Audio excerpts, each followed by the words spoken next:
तो गाइस आप लोगों को एकलव्य क्लासेस चैनल में स्वागत है।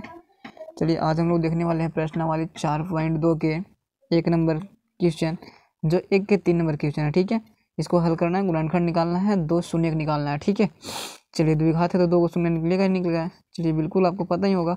चलिए सबसे पहले गुणनखंड निकालने से पहले एक बात आपको ध्यान में रखना होगा, क्या कि गुणनखंड निकालने से पहले आपको पता होगा कि एक्स स्क्वायर का गुणांक और जो लास्ट में जो होता है वो दोनों गुना, फर्स्ट एंड लास्ट में गुना करना पड़ता है।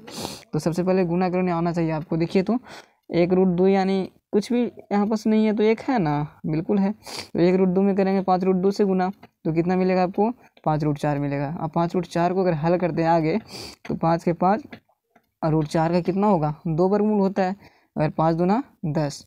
अब यही आपको तोड़ना रहता है। अब तोड़ेंगे इसको, ऐसा तोड़ेंगे कि जोड़ या घटा करके 7 मिलेगा। 7 मिलना चाहिए, चाहे जोड़ें या घटाएं, आपको आपके हिसाब से करना है, जोड़ना है कि घटाना है। तो 5 में 2 अगर जोड़े देंगे 7 आ जाएगी, नहीं आ जाएगा।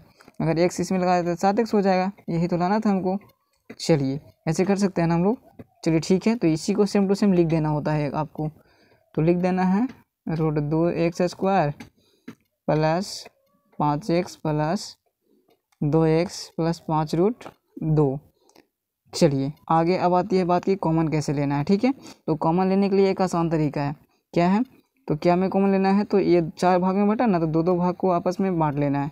2 भाग बांट लिए, अब इसी में से कॉमन लेना है। तो सबसे पहले √2x² है, तो इसको कैसे कैसे लिख सकते हैं, √2 गुने x लिख सकते हैं। हाँ बिल्कुल लिख सकते हैं। अब हो जाएगा 5 गुना x। तो इसमें बताइए जो दोनों में मिलेगा, प्लस के इधर और प्लस के बाद में जो दोनों मिलेगा वो कॉमन हो जाएगा। तो x मिल रहा है और कोई तो मिलेगा नहीं, तो x को आपको कॉमन लेना है। उसके बाद बच गया √2x बचा, क्योंकि एक ही ना x लिए, एक तो बचा हुआ है, प्लस 5 का 5 बचेगा क्योंकि x तो ले लिए हैं। चलिए अब आई प्लस, अब इसके बाद में 2x प्लस 5√2 में ऐसा कॉमन लेना है जो दोनों में मिल सके। चलिए लिख लेते इसको भी, 2 गुने x प्लस 5√2। अब आपको पता होगा कि √2 यहाँ है, अब इसमें कोई कॉमन मिल रहा है, अभी तो नहीं मिल रहा है। तो क्या करेंगे कि 2 को रूट में चेंज करेंगे। तो रूट में चेंज करने के लिए क्या होगा, तो √2 गुने x प्लस 5√2 हुआ कि नहीं। फिर इसको अगर गुना करते हैं हम लोग आपस में, देखिए तो √2 गुने √4, तो √4 का वर्गमूल 2 होगा। चलिए अब इसमें आपको मिलाना होगा कौन कौन मिल रहा है, तो √2 मिल रहा है, और कोई मिल रहा है नहीं मिल रहा है, तो √2 को कॉमन ले लेंगे यहाँ पास। तो √2 को अगर कॉमन लेते हैं तो क्या बचा यहाँ पास, तो √2x बच गया यहाँ पास, √2x। इसके बाद में प्लस का प्लस, और क्या बचा था यहाँ प्लस में, तो 5 बचा था, 5 लिख देंगे बराबर 0। अब देखिए आपको पता होता है कि ये दोनों अगर सेम आता है तभी आपका गुणनखंड थोड़ा हुआ सही है, नहीं तो गलत हो जाएगा। ठीक है, कहीं ना कहीं आप गलती कर चुके होंगे। ठीक है, तो हमको दोनों समान आ गया, तो ये बनाया हुआ सही है।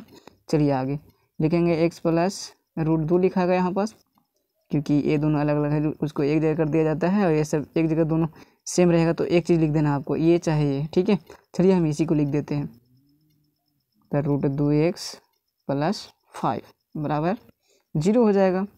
अब करते हैं शून्य निकालते हैं, तो क्या होगा, अलग अलग कर दीजिए दोनों को, √2 बराबर 0 और √2x प्लस 5 बराबर 0।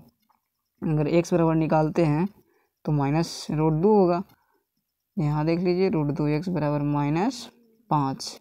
x बराबर अगर निकालते हो तो 5/√2 हो जाएगा। ठीक है, यही 2 शून्य का आपको निकालने के लिए बोल रहा था। चलिए लास्ट में आपको ये लिखना है, अतः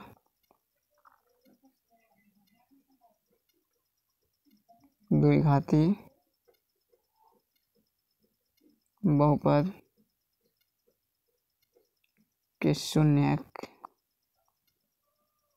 -√2 और -5/√2 है। ठीक है, इसी को ऐसे ही लिख देना आपको। ठीक, थैंक यू, धन्यवाद। आपको समझ में आ चुका होगा, अगर नहीं आया होगा तो आप कमेंट कीजिए, फिर से इसको बता दिया जाएगा। थैंक यू, धन्यवाद।